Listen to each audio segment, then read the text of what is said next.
Hello, and welcome back to A Chapter a Day, January 31st, the last day of the month of January. And here we will be reading today Genesis 31, although that's not the end of the book of Genesis. We still have a number of chapters to go. So, before we get into our reading, I would like to thank the viewers and listeners of the channel, A Chapter a Day. I got a comment yesterday to which I replied. Thank you for your comments from wherever they come, and any questions will also be welcomed. So, let's review chapter 30. So, Rachel and Leah are both married to Jacob.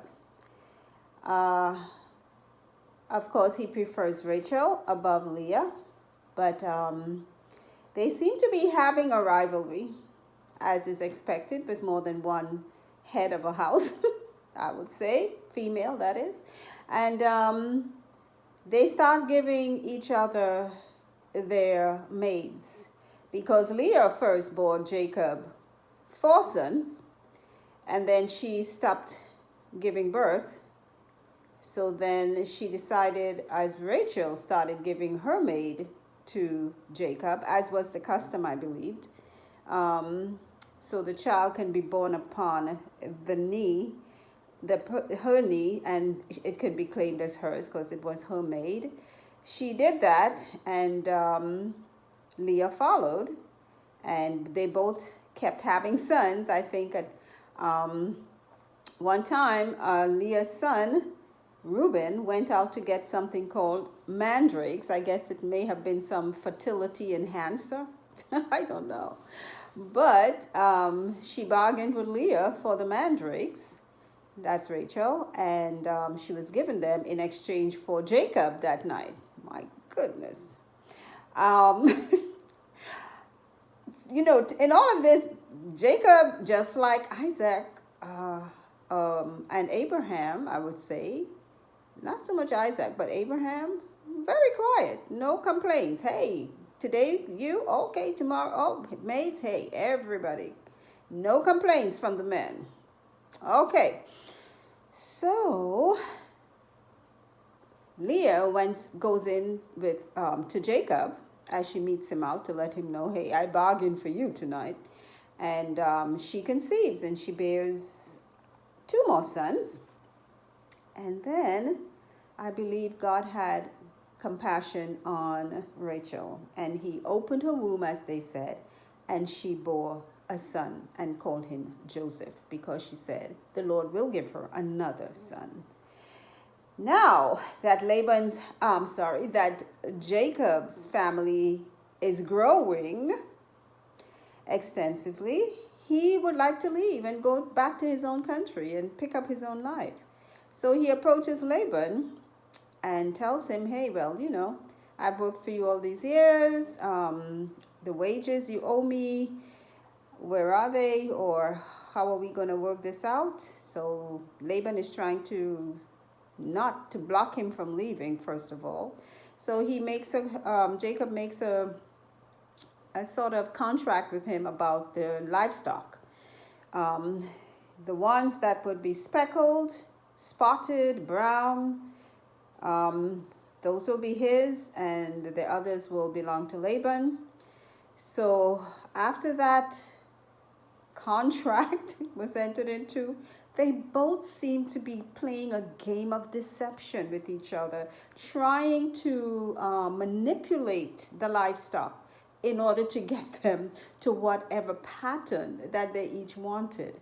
But it seems, I guess you can't outsmart a crook any which way, because he's already ahead of the game. So may the better man win. And plus, Jacob had God on his side. OMG. But, hey, it so happened that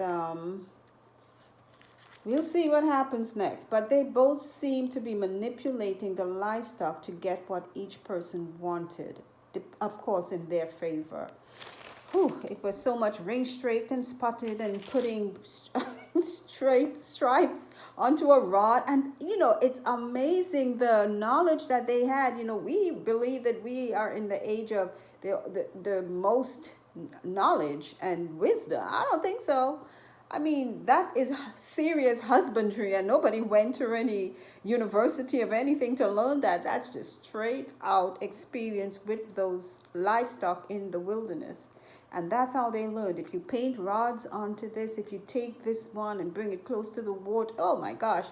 If I really were interested in agriculture and animal husbandry, I would read this seriously and get some ideas. I really would. But anyway, that's what has been happening. Manipulation of the cattle and the sheep and the goats. And Jacob just kept getting stronger materially. He was wealthy, and not just with livestock, with maidservants and menservants also. So now let's see what's happening in chapter 31. And he heard the words of Laban's son, saying, Jacob hath taken away all that was our father's, and of that which was our father's hath he gotten all this glory. And Jacob beheld the countenance of Laban, and behold, it was not toward him as before. And the Lord said unto Jacob, Return unto the land of thy fathers and to thy kindred, and I will be with thee. And Jacob sent and called Rachel and Leah to the field unto his flock. And he said unto them, I see your father's countenance, that it is not toward me as before. But the God of my father hath been with me, and you know that with all my power I have served your father. And your father hath deceived me, and changed my wages 10 times. Excuse me. But God suffered him not to hurt me. If he said thus, the speckle shall be thy wages, then all the cattle bear speckled. And if he said thus, the ringstake shall be thy hire, then bear all the cattle ringstake. Excuse me. Thus God has taken away the cattle of your father and given them to me. And it came to pass at the time that the cattle conceived, that I lifted up mine eyes and saw in a dream, and behold, the rams which leaped upon the cattle were ringstraked, speckled, and grizzled. And the angel of God spake unto me in a dream, saying, Jacob. And I said, Here am I. And he said, Lift up now thine eyes, and see, all the rams which leap upon the cattle are ringstraked, speckled, and grizzled. For I have seen all that Laban doeth unto thee. I am the God of Bethel, where thou anointest the pillar, and where thou vowest a vow unto me. Now arise, get thee out from this land, and return unto the land of thy kindred. And Rachel and Leah answered and said unto him, Is there yet any portion of inheritance for us in our father's house? Are we not counted of him strangers? For he has sold us, and hath quite devoured also our money. For all the riches which God hath taken from our father, that is ours, and our children's. Now then, whatsoever God hath said unto thee, do. Then Jacob rose up, and set his sons and his wives upon camels, and he carried away all his cattle, and all his goods which he had gotten, the cattle of his getting, which he had gotten in Padan Aram, for to go to Isaac his father in the land of Canaan. And Laban went to shear his sheep, and Rachel had stolen the images that were her father's. And Jacob stole away unawares to Laban the Syrian, in that he told him not that he fled. So he fled with all that he had, and he rose up, and passed over the river, and set his face toward the Mount Gilead. And it was told Laban on the 3rd day that Jacob was fled. And he took his brethren with him, and pursued after him 7 days' journey, and they overtook him in the Mount Gilead. And God came to Laban the Syrian in a dream by night, and said unto him, Take heed that thou speak not to Jacob either good or bad. Then Laban overtook Jacob.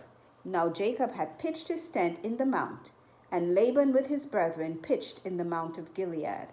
And Laban said to Jacob, What hast thou done, that thou hast stolen away unawares to me, and carried away my daughters as captives taken with the sword? Wherefore didst thou flee away secretly, and steal away from me? And didst not tell me, that I might have sent thee away with mirth, and with songs, with tabret, and with harp? and hast not suffered me to kiss my sons and my daughters. Thou hast now done foolishly in so doing. It is in the power of my hand to do you hurt. But the God of your father spake unto me yesternight, saying, Take thou heed that thou speak not to Jacob either good or bad. And now, though thou wouldest needs be gone, because thou so longest after thy father's house, yet wherefore hast thou stolen my gods? And Jacob answered and said to Laban, Because I was afraid, for I said, Peradventure, that thou wouldest take by force thy daughters from me. With whomsoever thou findest thy gods, let him not live. Before our brethren discern thou what is thine with me, and take it to thee. For Jacob knew not that Rachel had stolen them. And Laban went into Jacob's tent, and into Leah's tent, and into the two maidservants' tents, but he found them not. Then went he out of Leah's tent, and entered into Rachel's tent. Now Rachel had taken the images, and put them in the camel's furniture, and sat upon them. And Laban searched all the tent, but found them not. And she said to her father, Let it not displease my lord, that I cannot rise up before thee, for the custom of women is upon me. And he searched, but found not the images. And Jacob was wroth, and chode with Laban. And Jacob answered and said to Laban, What is my trespass? What is my sin, that thou hast so hotly pursued after me? Whereas thou hast searched all my stuff, what hast thou found of all thy household stuff? Set it here before my brethren and thy brethren, that they may judge betwixt us both. This 20 years have I been with thee. Thy ewes and thy she-goats have not cast their young, and the rams of thy flock have I not eaten. That which was torn of beasts I brought not unto thee, I bear the loss of it. My hand didst thou require it, whether stolen by day or stolen by night. Thus I was in the day, the drought consumed me, and the frost by night, and my sleep departed from mine eyes. Thus have I been 20 years in thy house. I served thee 14 years for thy 2 daughters, and 6 years for thy cattle, and thou hast changed my wages 10 times. Except the God of my father, the God of Abraham, and the fear of Isaac had been with me, surely thou hadst sent me away now empty. God had seen mine affliction and the labor of my hands, and rebuked thee yesternight. And Laban answered and said unto Jacob, These daughters are my daughters, and these children are my children, and these cattle are my cattle, and all that thou seest is mine. And what can I do this day unto these my daughters, or unto their children which they have borne? Now therefore come thou, let us make a covenant, I and thou, and let it be for a witness between me and thee. And Jacob took a stone and set it up for a pillar. And Jacob said unto his brethren, Gather stones. And they took stones and made an heap, and they did eat there upon the heap. And Laban called it Jegar-sahadutha, but Jacob called it Galeed. And Laban said, This heap is a witness between me and thee this day. Therefore was the name of it called Galeed. And Mizpah, for he said, The Lord watch between me and thee, when we are absent one from another. If thou afflict my daughters, or if thou shalt take other wives beside my daughters, no man is with us. See, God is witness betwixt me and thee. And Laban said to Jacob, Behold this heap, and behold this pillar, which I have cast betwixt me and thee. This heap be witness, and this pillar be witness, that I will not pass over this heap to thee, and that thou shalt not pass over this heap and this pillar unto me for harm. The God of Abraham and the God of Nahor, the God of their father, judge betwixt us. And Jacob sware by the fear of his father Isaac. Then Jacob offered sacrifice unto the mount, and called his brethren to eat bread. And they did eat bread, and tarried all night in the mount. And early in the morning Laban rose up, and kissed his sons and his daughters, and blessed them. And Laban departed, and returned unto his place. And that is the end of the reading of chapter 31. Wow. Thank you all so much for listening. Once again, I hope and pray you have a wonderful rest of your day. And until the next reading, take care. Bye.